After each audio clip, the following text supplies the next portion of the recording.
이제 정들자 이별입니다. 이제 오늘 사흘쯤 되면 얼굴도 많이 익혔고, 이제 서로 알아볼 만도 한데 이제 헤어져야 합니다. 제가 이제 오늘 이제 마지막 말씀인데 사실은 해야 될 이야기는 다 했습니다. 마지막 오늘은 들은 말씀 가지고 삶에 적용하고 사세요. 그리고 끝냈으면 좋겠는데 그럴 수는 없잖아요. 앞에 세웠으니까. 또 좀 여러분하고 좀 말씀을 좀 나눌 겁니다. 오늘 말씀 들어가기 전에 애프터 서비스 차원에서 들었던 말씀을 빨리 쭉 한번 훑어보고 오늘 말씀으로 들어가도록 하겠습니다. 이번 전체 주제가 뭡니까? 왜 이러세요? 정말 주일 아침부터. 교회를 교회되게 하소서. 그럼 우리가 어떻게 교회를 교회되게 할 것이냐? 그 출발점은 교회를 향한 주님의 소원을 아는 일에서부터 시작해야 한다. 세상의 모든 것은 다 목적을 가지고 만드는데 주님 한 그리스도의 피로 값주고 사신 이 교회가 목적 없이 세워질 수는 없다. 그러면 교회를 향해 주님 분명한 소원을 가지고 계신데 그 소원이 뭐냐? 그 소원을 이루라고 주님께서는 보혜사 성령을 우리에게 보내주시고 성령의 충만을 입은 사람들이 그 역동적이고 폭발적인 성령의 능력들이 나타나게 되는데 dynamis, dynamite 같은 역동적인 역사들이 일어나는데 어떤 역사들이 일어나냐? 그 일어날 때 많은 성령의 역사 가운데 우리가 세 가지를 얘기했죠. 죄로부터 분리시키는 역사가 일어나고 우리 가운데 불가능해 보였던 초자연적인 부흥의 역사들이 나타나고 삶의 변화의 역사들이 나타나고 이런 것들이 나타날 때 우리가 느껴지는 게 뭐냐? 와우, 체험적으로 하나님이 살아계시구나. 이게 피조물인 인간이 창조주인 하나님을 만나게 되어질 때 이 충격적인 사건 앞에 만나는 사람마다 이것을 자랑하고 이야기하지 않을 수 없게 되어진다. 그걸 뭐라고 그러냐? 증인이다. 그렇게 이야기하는 거다. 교회를 향해 가신 주님의 소원이 뭐냐? 증인된 삶을 사는 것. 그것을 통해서 잃어버린 영혼을 구원하는 것. 교회가 존재하는 한 절대로 없어지지 않을 가장 중요한 교회의 존재 목적은 증인된 삶을 통해 잃어버린 영혼을 구원하는 것. 자, 그런데 둘째 날 아침에 오신 분들하고 이야기를 나눴던 게 뭐냐? 애프터 서비스니까 아침 것도 좀 얘기를 해드려야 될 것 같아서. 두 번째, 이게 뭐냐? 우리가 이 일들을 이루는 데 있어서 필요한 게 뭐냐 하면, 부흥이 뭐냐? 교회를 교회되기 위해서 정말 하나님의 마음대로 부흥을 해야 하는데, 그럼 부흥이 뭐냐는 거야. 부흥의 출발은 역사적으로든 성경적으로든 그 출발은 항상 회개로부터 시작한다. 회개가 빠져버린 부흥은 다 가짜다. 오늘 성경에도 이야기하기를 베드로의 말씀을 듣고 저들이 어찌할 거에 고백으로 나왔던 것처럼 부흥의 역사가 일어나는데 그 회개하며 나오고 죄를 주 앞에 고백하고 주 앞에 나올 때 그 영혼마다 주님께서는 성령을 부어주신다. 그 성령의 부음을 받고 나면 어떤 일들이 벌어지냐면 삶의 소유권이 하나님께 있음을 인정하게 된다. 물질과 시간마저도 모든 것의 주인이 주님이심을 인정하게 된다. 그런 사람들이 모여서 세상에서 볼 수 없는 기적과 이사 가운데 가장 중요한 건 진정한 의미의 그리스도의 사랑을 나누는 공동체가 되어진다. 그 사랑의 공동체의 모습이 너무 아름답고 좋아서 주님께서 구원받는 수를 더하여 주신다. 헬로, 처음 듣는 얘기 아니시죠? 그게 이제 아침 얘기였고요. 어제 저녁은 이런 교회를 교회되게 하기 위해서 내 힘으로는 절대 할 수 없다. 성령의 충만함을 입어야 되는데 특별히 에베소는 교회에 대한 이야기를 하고 있는데 에베소서 말씀에서 교회를 교회되게 하는 성령은 어떤 성령으로 묘사되고 있냐면 지혜와 계시의 영이시다. 그래서 교회가 우리가 사모할 때 지혜와 계시인 성령님을 사모해야 합니다. 말씀대로 지혜와 계시의 영이라는 말은 우리로 하여금 알게 하시고 우리로 하여금 깨닫게 하는 영인데 뭘 알고 뭘 알게 깨닫게 하시냐? 성령이 우리 가운데 임하시게 되면 하나님을 체험적으로 예수를 통해 계시하신 하나님을 체험적으로 알게 하신다. 두 번째, 성령의 지혜와 계시형이 우리 가운데 오시면 우리의 영적인 눈을 밝히 열어주시는데 우리의 영적인 눈이 밝히 열어지고 나면 세 가지를 알게 된다. 뭐냐면 부르심에는 소망이 있구나. 내가 어떤 목적을 가지고 부르신 나는 그리스도의 자녀로 어떻게 살아가야 하겠는가에 대한 분명한 확신이 생기고 두 번째는 천국에서 있게 될 그 상급이 얼마나 풍성한지를 알게 하신다. 그래서 우리는 세상 사람들은 끝을 모르고 살아가지만 우리는 끝을 알고 살아가는 사람입니다. 마지막 세 번째는 뭐냐면 예수 그리스도 안에 어마무지한 능력이 있는데 그 능력이 뭐냐? 부활의 능력과 통치의 능력이다. 이것을 어디에? 교회에 주시고 교회의 머리는 그리스도가 되기 때문에 그 능력을 가지고 이 세상을 당당히 이기고 살아가는 교회가 될 수 있다. 이걸 그렇게 길게 한 거예요, 설교를.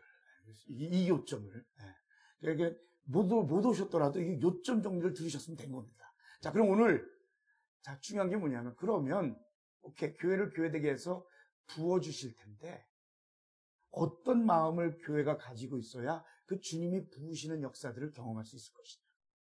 주님께서요, 씨 뿌림에 대한 비유를 설명하셨어요. 근데 중요한 게 뭐였냐면 씨는 바뀌지 않는데 밭에 따라서 어떤 열매를 맺느냐가 결정된다. 그죠? 그래서 성령이 우리 가운데 임하실 때 우리가 정말 교회를 교회되게 하기 위해서 교회가 가져야 할 마음이 무엇이냐. 오늘 이 말씀을 좀 이 아침 여러분하고 좀 나누기 원합니다.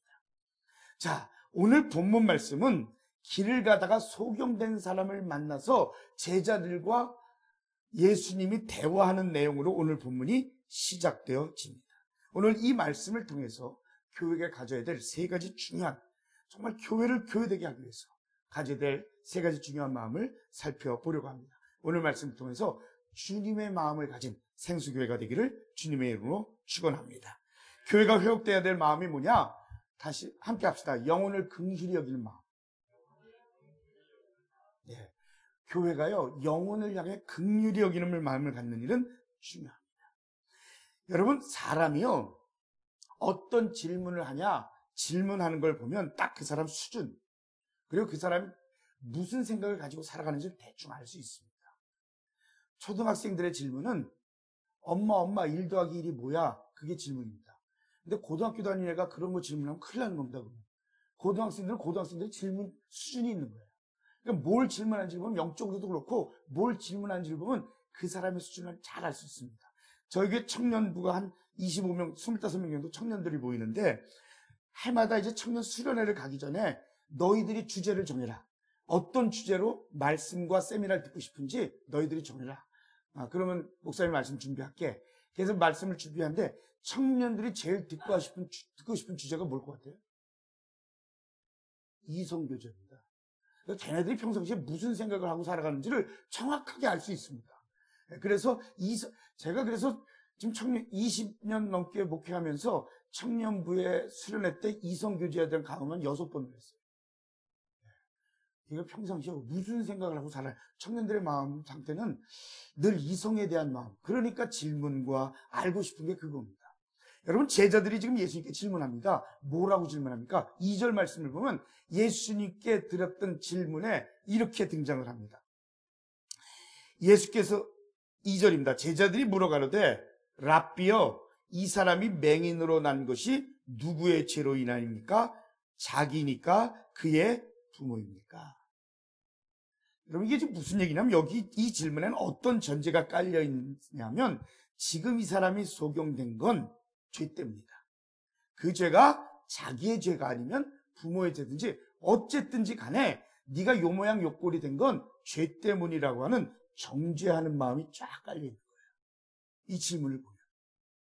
여러분, 이건요 극명하게 나타나 있는 성경이 어디냐? 욥기서입니다. 욥기서 말씀을 보면 욥이 고난을 당하고 있을 때 욥의 친구들이 옵니다. 그리고 뭐 아는 척하면서 야, 네가 하나님과의 관계가 문제가 있으니까 이런 고난이 왔지 이유가 없이 이런 고난이 오겠냐? 하나님께 회개하고 하나님께 돌아와라. 여러분, 제가 지금 목사지만 제일 목회하면서 힘든 게 뭐냐면요, 어려움과 고난에 빠져 있는 사람들을 아직도 무슨 말로 위로해야 될지 모르겠어요. 내가 극한 고난과 극한 슬픔 가운데 있을 때는요, 사람들이 하는 얘기 별로 귀에 안 들어옵니다. 그렇지 않아요? 고난을 한 번도 안 겪어보셨구나. 그래요. 사람의 말이 별로 귀에 들어오지 않아요. 그러니까 그냥 뭐 하면 되냐 하면요, 옆에 앉아서 같이 울어주는 겁니다. 같이 이야기 들어주는 겁니다. 그리고 같이 이심전심 마음을 같이 나눠주는 겁니다. 근데 이 욥의 친구들은 안 그랬어요. 왜 아무 답이 필요 없어요, 거기는. 그냥 고난에 함께 있어주면 되는데 그거 아니고 답을 주려고 하는 거예요. 네가 이 모양 요 꼴 된 게 이게 뭐냐면 정죄입니다. 정죄. 지금의 모습을 보니까 너가 문제가 있다는 정죄의식. 예수님 당시도 마찬가지예요. 문둥병자들이요, 마을에 들어갈 때면 그냥 들어가면 안 됩니다. 큰일 납니다. 뭐라고 그러고 들어가요? 부정하다, 부정하다. 스스로를 정죄하도록 만듭니다. 그럼 사람들이 피하든지 아니면 막 돌 집어 던지고 별일이 다 납니다. 지금 예수님께 물었던 제자들의 질문이 뭐냐? 정죄입니다. 지금 이 사람이 이 모양 이 꼴 된 게 과거의 부모의 죄든지 아니면 자기의 죄 때문이 아니냐 하는 거예요. 여러분, 이게 사람의 아주 못된 심성입니다. 사람들은요, 모여서요, 남을 칭찬하면서 밤 못 셉니다. 다른 사람들 좋은 얘기하면, 그 사람 참 착해. 그럼 그 사람 별로 할 말이 없어. 근데 다른 사람을 욕하면서 밤 꼬박 셉니다. 술 마시는 분들이요, 술 안주로 제일 좋은 게 뭐냐면 다른 사람 씹는 겁니다. 이게 사람의 본성이에요, 본성. 근데 여러분, 성경에 보면 사탄을 뭐라고 말하냐면 정죄의 영이다, 그렇게 표현합니다. 그런데 우리 주님의 마음은 전혀 다릅니다. 주님의 마음은 정죄가 아니라 영혼을 긍휼히 여기는 마음입니다. 3절 말씀 보면 이런 제자들의 질문에 대해서 예수님이 뭐라고 대답하냐? 그런 소리 하지 마. 니들이 정죄하는 것처럼 이 사람의 지금 이 모습이 죄 때문이 아니야. 그 부모의 죄나 그 사람의 죄의 문제가 아니야 라고 이야기합니다. 이것은 주님이 그 영혼을 긍휼히 여기는 거예요. 교회가 어떻게 주님의 소원을 이룰 수 있냐? 서로 간에 날이 아주 선 마음을 가지고 정죄하고 서로를 미워하고 서로의 하나 되지 못할 때 절대로 그런 게 하나님의 마음을 이루어갈 수 없습니다. 우리에게 가장 필요한 게 뭐냐면요, 서로를 긍휼히 여기는 마음이에요. 그래서 이런 교회들의 입버릇처럼 하는 얘기가 뭐냐면 이겁니다. 따라합시다. 그래도 많이 변했어. 이겁니다. 여러분, 부부가 살아가면서도요, 제가 늘 그런 이야기를 합니다. 저희 아내가요, 한국 대학 1학년 때 이민을 왔어요. 저는 대학 졸업하고 신학대학원 공부하러 유학을 와서 교회에서 만났거든요. 교회에서 만났는데 청년 전도사한테 뭘 믿고 청년부를 맡겼는지 모르겠어요. 청년을 맡으라고 그랬는데 보니까 형제가 8명, 자매가 2명 있어요. 근데 그 중에 한 자매는 저하고 띠동갑도 넘어. 그걸 욕심내면 그럼 도둑놈이지. 근데 한 자매는 나하고 5살 차이야. 보기에 괜찮아. 그래가지고 형제 리더 한 사람, 자매 리더 한 사람을 세우고 리더 모임하게 나와라. 그리고 형제 리더한테 연락 안 했어요. 자매 리더하고 모여서 만났어요. 그래서 그때부터 연애 시작해서 좀 잘 이렇게 양육해서 데리고 살고 있어요. 근데 아내한테 제가 결혼하면서 무슨 그때 정말 가난한 신학생 시절이에요. 정말 가난한 빌딩 청소하러 다니면서 신학 공부했거든요. 아내도 장인어른이 사업을 망하면서 유학으로 이민을 오게 됐고, 저도 뭐 그렇게 집에서 돈을 대서 유학할 형편이 못 되고 일하면서 공부해야 되는 상황인데 아내도 그때 공부를 하고 있었고 저도 공부를 해야 되고, 근데 둘이 벌어갖고 둘 다 공부하면서 생활이 안 되더라고요. 그랬더니 아내가 당신 먼저 공부해. 당신 끝나면 나 그때 공부하면 되잖아. 그래서 제가 뭐라 그랬어요? 고마워. 덥석 물었어요. 고마워. 그 약속을 아직도 못 지키고 있는 거야. 저는 공부 끝났는데. 네. 근데 어쨌든 그래서 제가 제 아내를 이렇게 볼 때마다 느끼는 감정이 미안함, 고마움. 이 마음이 뭐냐면요, 긍휼히 여기는 마음이에요. 부부간에도 이게 있어요.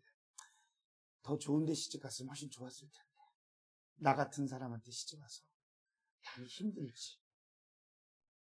남편은, 아내는 아내대로 아유, 가정의 무게를 어깨에 짊어지고 축 처진 남편의 어깨를 보고 있으면 가슴이 절절해오는, 이게 긍휼함이에요. 교회 안에서요, 우리가 서로에 대한 이런 긍휼함이 있어야 됩니다. 성도들이 목회자를 바라보고, 목회자가 성도들을 바라보고, 성도가 서로를 바라보면서 서로 긍휼히 여겨줄 수 있는 마음, 이게 주님의 마음이에요. 제자들의 마음은 정죄하는 마음이었지만 예수님의 마음은 긍휼히 여기는 마음을 가지고 있었습니다. 왜 우리가 긍휼히 여기는 마음을 가지고 있어야 되냐면 이 소경처럼 세상엔 아직도 예수님을 발견하지 못한 영적인 소경들이 얼마나 많은지 몰라요. 그렇기 때문에 그들을 구원해내기 위해서는 교회가 먼저 정죄가 아닌 서로를 긍휼히 여기는 마음으로 가득 채워진 거예요. 그래야 세상을 긍휼히 여기고 그들을 구원할 수 있는 주님의 마음을 가지고 구원의 사역을 감당할 수 있다는 거예요. 여러분, 한번 생각해 보세요. 주님이 우리를 긍휼히 여기지 않으셨다면 우리 중에 어느 누구가 구원받아 여기 앉아 있을 수 있겠어요? 주님이 우리를 민망히 여기셨다. 우리를 긍휼히 여겨주셨기 때문에 저와 여러분 구원 얻은 것입니다. 아멘. 그럼 주님의 긍휼하심 때문에 구원 얻은 우리들이 가져야 될 마음은 당연히 내 이웃을 내 몸과 같이 사랑하신 주님의 마음을 따라 서로를 긍휼히 여겨야지. 정말 소원하기는 생수교회가 서로가 서로를 긍휼히 여기는 마음으로 가득 채워지는, 그래서 정죄가 사라지는 교회가 되길 주님의 이름으로 축원합니다. 여러분, 우리가 긍휼히 여기는 마음이 사라지고 나면 두 가지입니다. 하나는 정죄하는 마음, 또 하나는 미워하는 마음. 이게 자리 잡지 못하게 하려면요, 주님의 긍휼히 여기는 마음으로 우리의 마음을 가득 채워야 합니다. 예수님은 민망히 여기시고 긍휼히 여기셨어요. 제자들은 저 사람이 소경된 게 저 사람의 죄입니까? 부모의 죄입니까? 정죄했어요. 우리들의 마음밭은 어디에 가 있습니까? 정죄하는 쪽입니까? 긍휼히 여기는 쪽입니까? 오늘 이 사건을 통해서 바라보는 두 번째 마음은요, 첫 번째 긍휼히 여기는 마음이라, 두 번째는요, 미래를 바라보는 마음이에요. 미래의 축복을 바라보는 마음. 따라합시다. 미래의 축복을 바라보는 마음. 소경을 바라보는 제자들의 시선은 지금 이 사람이 소경된 건 과거에 그 사람이든지 그 사람의 부모의 죄 때문이다. 지금 현재에서 어디를 향하면 과거로 향합니다. 여러분, 이게 세상의 모습입니다.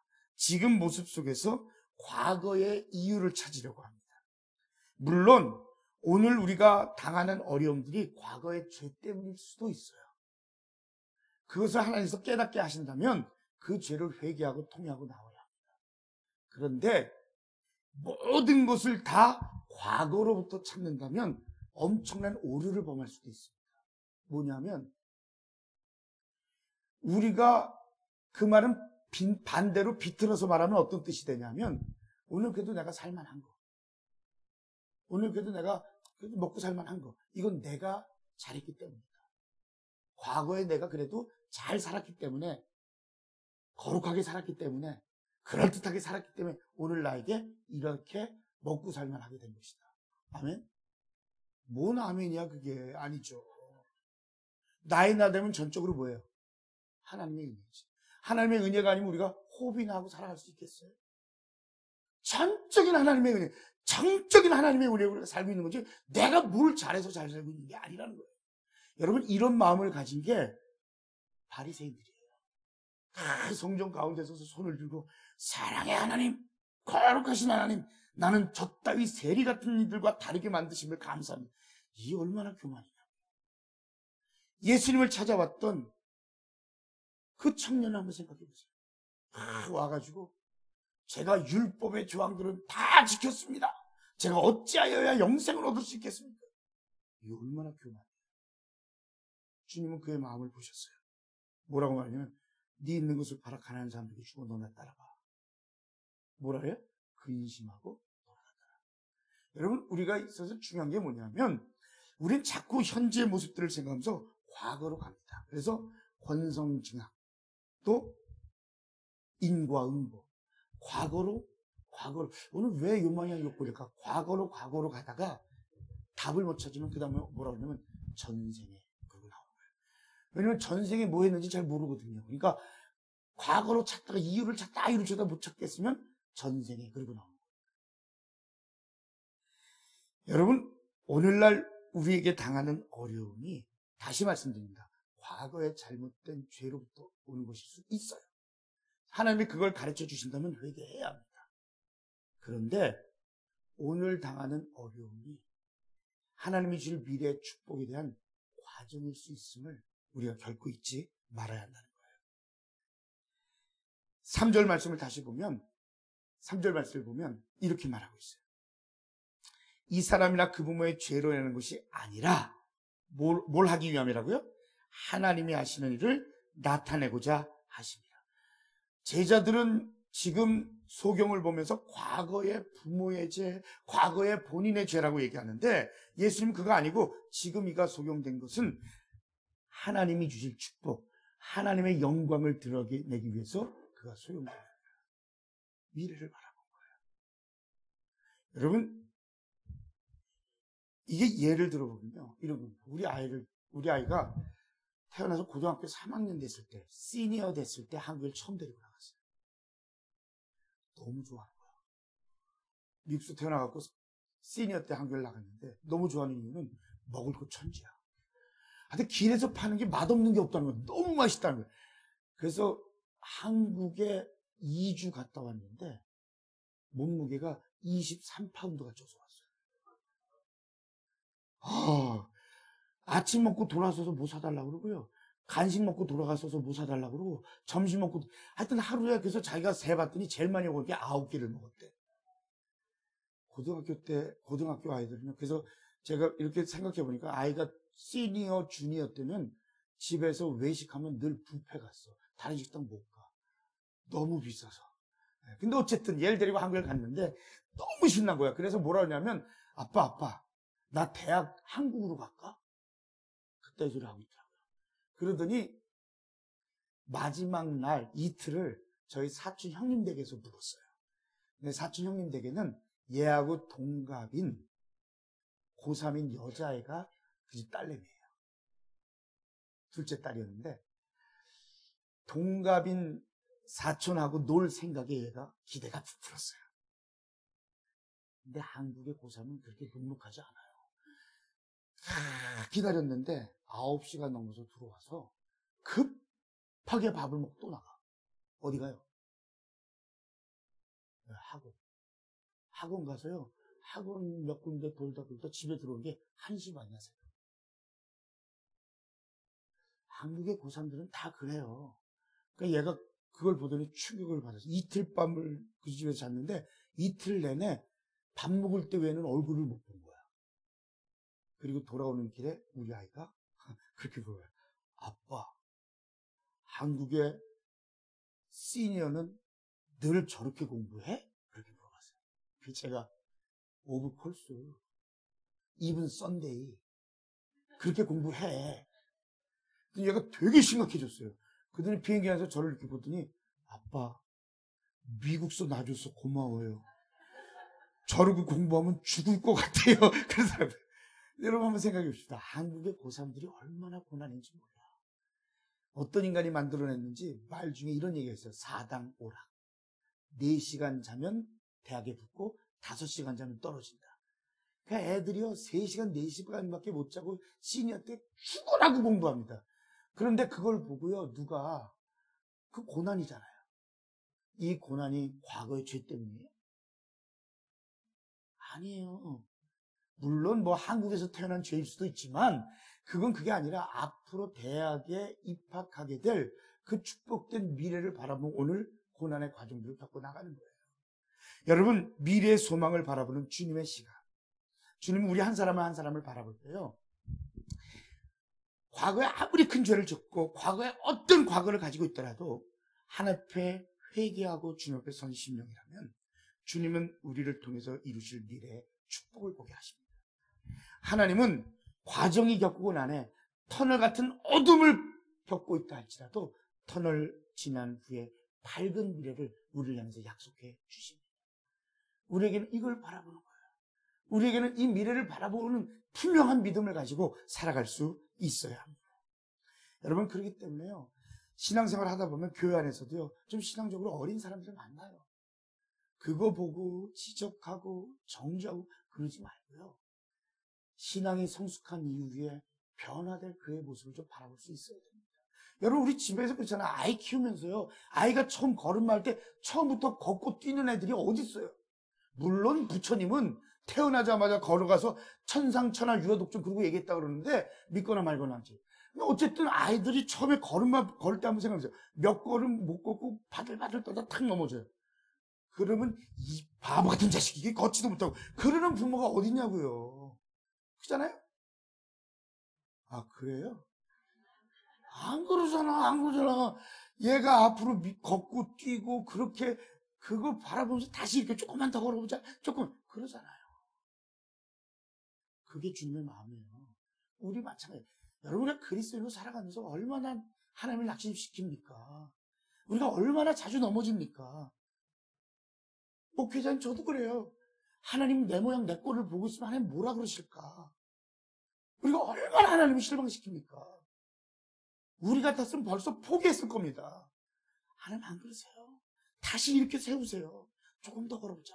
조금 더 가보자. 왜? 우리를 통해서 주실 미래의 축복이 있기 때문에. 지금 현재의 모습 속에서 낙심하고 절망하고 좌절하는 것이 아니라 지금의 모습을 바라보며 과거에 어쨌길래 이래 정지하는 것이 아니라 그 모든 것은 하나님이 하신 일을 나타내려 합니다. 우리 교회 가운데 그런 마음들이 좀 팽배해져야 합니다. 우리가 어떻게 신앙의 연륜이 다 똑같고 어떻게 다 그러냐고요. 신앙적으로 좀 어린 사람도 있어요. 감정적으로 좀 힘든 사람도 있어요. 네 패, 내 패 나눠가지고 마음 맞는 사람들끼리 그건 세상 사람들 다 그렇게 합니다. 교회는 그리스도의 사랑이 있는 곳이에요. 그리스도의 사랑을 가지고 주님이 나를 향해 참아주셨다면 나도 서로를 향해 참아줘야지. 2걸음 걷는 사람이 언젠간 3걸음 걸 거고 언젠간 10걸음 걸 거고 언젠간 뛸 것이고 미래를 바라보면서 인내하고 기다려주고 미래를 바라보는 마음. 주님은 소경된 그 사람을 바라보면서 그를 통해 앞을 보게 되고 그가 하나님의 영광을 노래하며 찬양할 미래를 바라보셨어요. 이게 주님의 마음이에요. 그분이 교회의 머리세요. 그분의 자녀인 우리들의 모습 속에 이런 모습들이 분명히 있어야 합니다. 원하고 기도하기는 정말 생수교회가 미래의 축복을 바라보며 서로에 대해서 인내하며 참아내며 그렇게 교회를 세워가는 복된 교회가 되기를 주님의 이름으로 소원합니다. 마지막 3번째는요.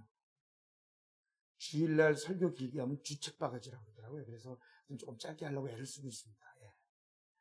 첫 번째가 뭐라고요? 갑자기 훅 들어오면 당황하죠. 그렇지 않아도 멍하니 앉아 있었는데. 예. 첫 번째 뭐라고요? 긍휼이 임하는 마음. 두 번째 뭐라고요? 미래의 축복을 바라보는 마음. 마지막 3번째는요. 순종하는 마음이에요. 따라합시다. 순종하는 마음. 여러분, 예수님이 어떤 분이냐? 예수님을 한마디로 이야기해라. 예수님은 순종의 아이콘입니다. 빌립보서 2장에 보면 너희 안에 이 마음을 품으라 곧 그리스도 예수의 마음이 그랬어요. 그러면서 뭐라 그러냐면 쭉 얘기하면 8절에 뭐라 그랬냐면 그는 죽기까지 순종하셨으니 그렇게 말합니다. 예수님은 순종입니다. 우리가 믿기로 성부, 성자, 성령 하나님 그 3분 가운데 한 분이 인간의 몸을 입고 이 땅에 내려오셔서 인간의 모든 죄를 짊어지시고 십자가를 지시고 십자가에 달려 죽으셔야 했어요. 성부, 성자, 성령 하나님 가운데 그 역할을 하신 분이 누구예요?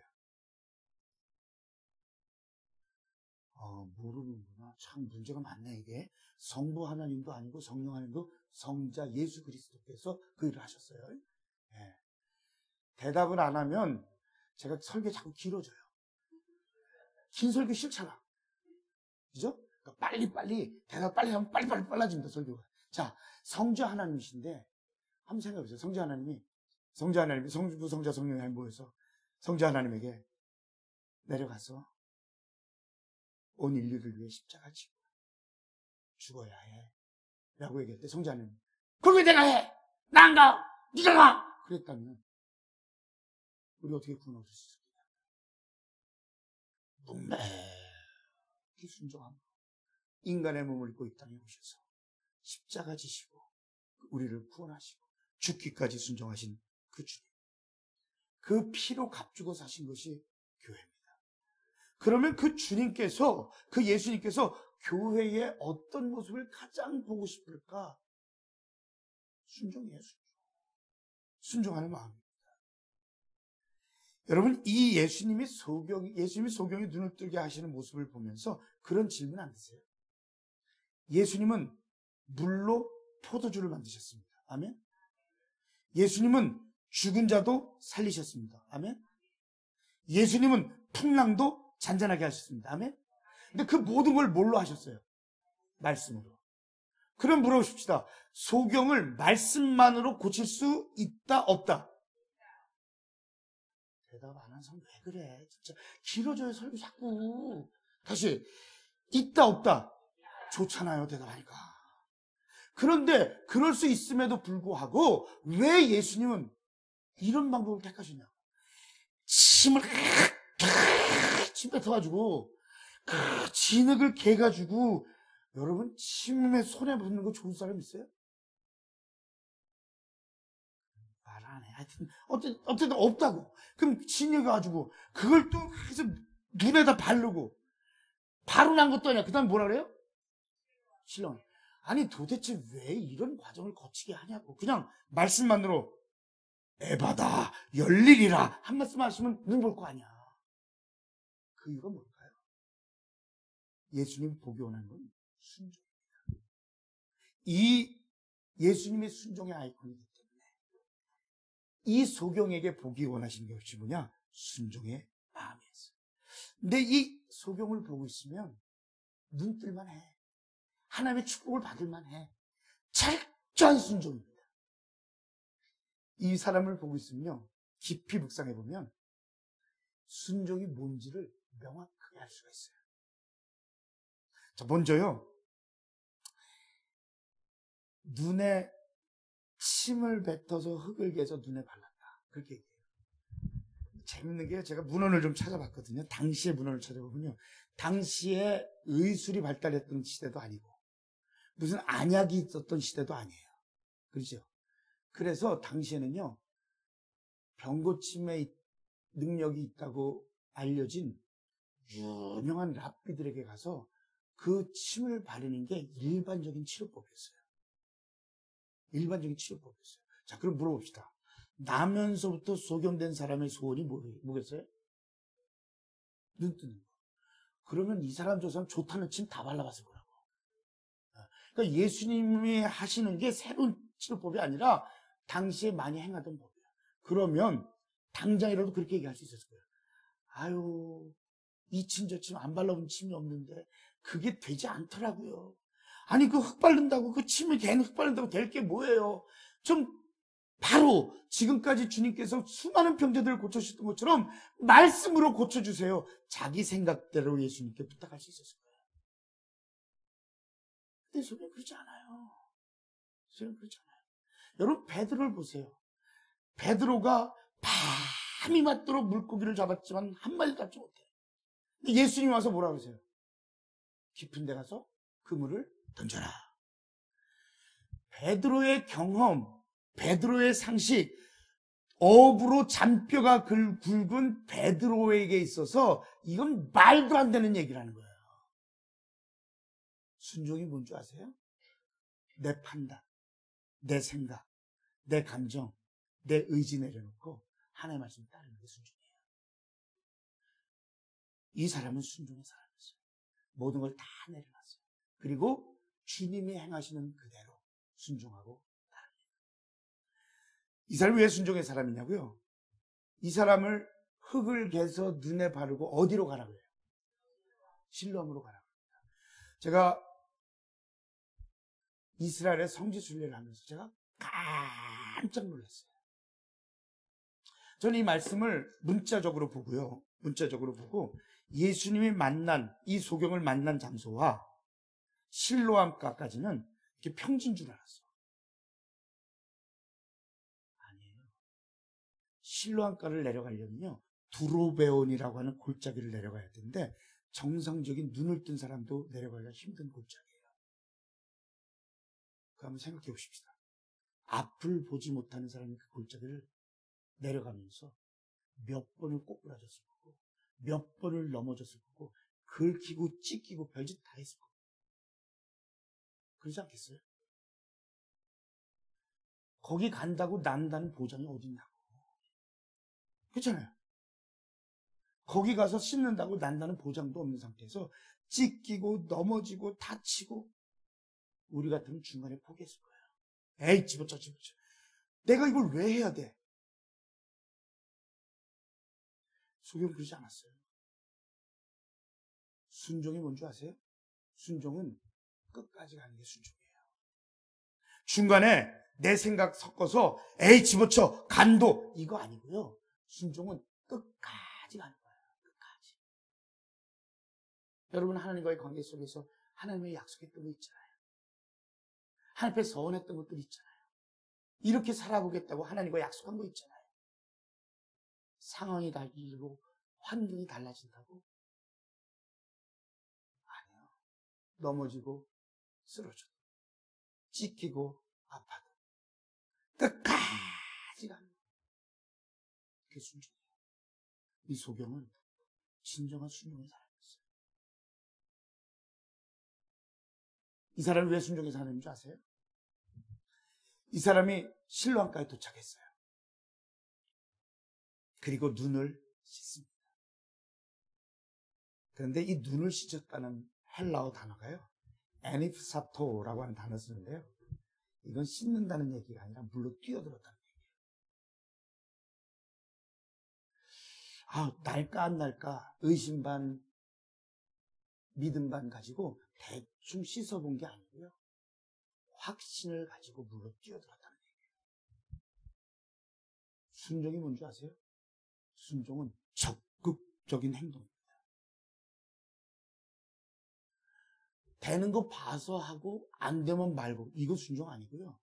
하나님의 말씀이기 때문에 좌우 다 고사하고 그냥 적극적인 행동으로 뛰어드는 거. 그게 순종이에요. 이 소경은 순종의 사람이었어요. 그래서 주님이 눈을 개는 그 모든 것에 자기 판단, 자기 기준 모든 거 내려놓고 그대로 따라왔어요. 이 사람은 순종의 사람이었기 때문에 끝까지 다치고 아프고 쓰러지더라도 끝까지 갔어요. 이 사람은 순종의 사람이기 때문에 적극적인 행동으로 하나님의 말씀을 이루기 위해 했었어요. 교회가 가져야 될 가장 중요한 게 뭐냐고요? 순종의 마음. 주님 말씀하시면 내가 나아가리다. 주님의 뜻이 아니면 내가 멈춰서리다. 나의 가고 서는 것 오직 주님 뜻에 있으니 오 주님 나를 붙드소서. 이게 순종이에요. 여러분, 하나님의 생각과 내 생각이 같을 때, 내가 하고 싶은 것을 하나님도 기뻐하실 때, 그건 누구나 다 합니다. 그 순종은. 내 생각과 하나님의 생각이 다를 때, 내가 하고자 하는 것 말고 하나님이 다른 일을 하라고 하실 때, 그때 내 모든 걸 내려놓고 순종할 수 있는 거예요. 이게 순종이라는 거예요. 우리 교회에 있었던 일을 하나 이야기하고 오늘 설교를 마칩니다. 저희 교회는 이야기했던 대로 목장 중심의 교회입니다. 어느 목장의 목자님이요, 그 목장에 젊은 커플들만 모여진 목장이었어요. 30대 후반 젊은 커플들이 모인 목장이었어요. 목자님도 그때 당시 나이가 37. 이런 목장. 특징이 뭐예요? 애들이 어리다. 애들이 정말 어렸어요. 근데 그 목장에 목장 식구가 5가정이 모였거든요. 그럼 어른이 몇 명? 산수가 빨라요. 10명. 대답 못 하시는 분들은 산수를 빨리빨리 하셔야 돼요. 5가정이니까 10명. 근데 그 10명 중에 아이들이 몇 명이냐면 14명. 낳기도 많았어요. 그죠? 10명의 어른들과 14명의 아이들이 모여서 목장을 하는데, 이 목자님 집이 완베드룸 아파트야. 그래서 방에서는 어른들 목장하고 거실에서는 14명의 애들이 있는데, 그 14명의 아이들 중에서 제일 나이 많은 애가 5살이야. 상상이 돼요? 연세가 많아서 애 키운 지가 오래돼서 전혀 상상이 안 되시는군요. 제가 그 목장에 방문을 했는데 음식이 입으로 들어가는지 코로 들어가는지 구분이 안 돼. 와, 애들 뛰기 시작. 걔 때문에 2층에 있다가 하도 컴플레인이 들어와서, 목장한다고 컴플레인이 들어와서 1층으로 쫓겨내려왔어. 그 정도로 애들이 뛰기 시작하는데, 애들의 특징이 뭐냐, 쌈박질을 그렇게 하잖아요, 또.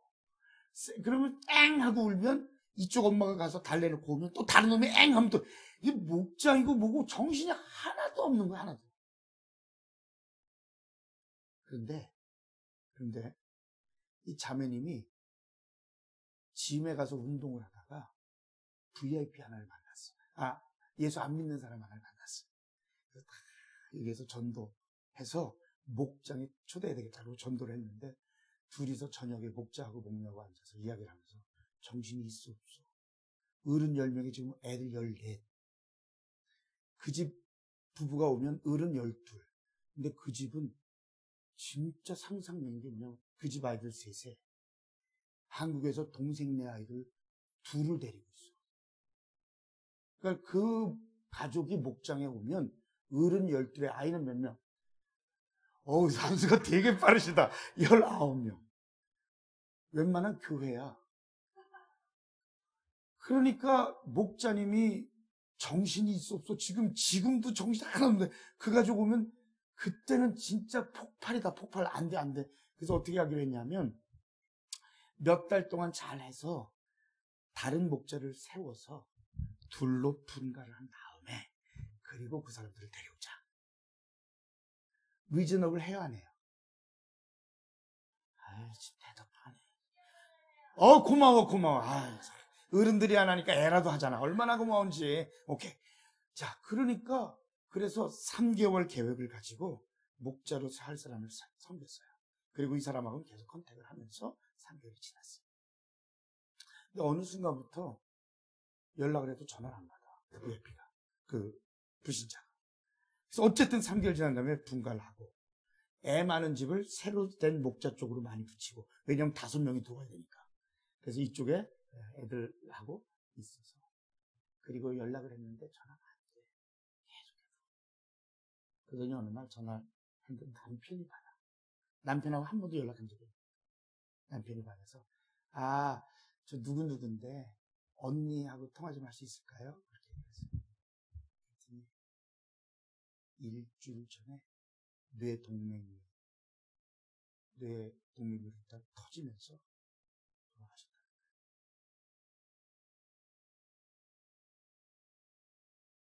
그 소식을 듣고는 우리 목자 목사님은요, 한 달 동안은 거의 페인처럼 죽었어요. 하나님이 순종하도록 기회를 주셨는데 내 환경 생각하고 내 상황 생각하고 내 나름대로 3개월을 늦추는 바람에 천국에 갈 그 영혼이 하나님 편에 안기지 못했다는 거. 이게 너무 힘들어요. 제가 붙들고 그 목자님 탓 아니야. 괜찮아. 그 목자님 탓 아니야. 사람이 사람의 생명을 한 잔에 더 할 수 있어? 아니야, 괜찮아. 라고 얘기했는데, 그래서 한편으로는 예수 믿지 않고 죽은 사람을 보면서 가슴 아파하고 내 탓이라고 여길 수 있는 우리 교인이 있는데 얼마나 감사한지. 여러분, 주님이 우리에게 보고 싶어하는 건 순종. 순종은 내 환경, 내 상황 보고 하는 거 아니고요. 다 내려놓고 말씀에 반응하는 거. 순종은요, 포기하지 않고 끝까지 가는 거예요. 순종은요, 적극적인 행동으로 하나님 앞에 서는 겁니다. 이제 말씀을 마칩시다. 저는 잠깐 와서 하나님 전하라는 말씀 전하고 돌아갑니다. 소원하기는 이 생수교회가 교회 되어진 역사가 있기를 소원합니다. 이 땅에 많은 교회들이 있지만 하나님 마음에 너무 좋은 교회. 그러기 위해서는 주님의 마음을 가져야 합니다. 서로가 서로를 미워하고 서로가 서로를 정죄하는 것이 아니라 서로를 긍휼히 여겨주고 기다려주는, 지금을 바라보며 과거로 자꾸 가는 것이 아니라 지금은 비록 미숙하고 지금 비록 어릴지라도 미래 하나님이 오실 축복을 바라보며 기다려주는 것. 진정한 순종의 마음을 가지고 하나님 말씀만 하옵소서. 내 상황, 내 환경 내려놓고 따르겠습니다. 끝까지 주님 앞에 서는 그날까지 따르겠습니다. 적극적인 행동으로 따라갈 수 있는, 그래서 정말 주님의 큰 기쁨이 되는 생수교회가 되기를 주님의 이름으로 축원드립니다.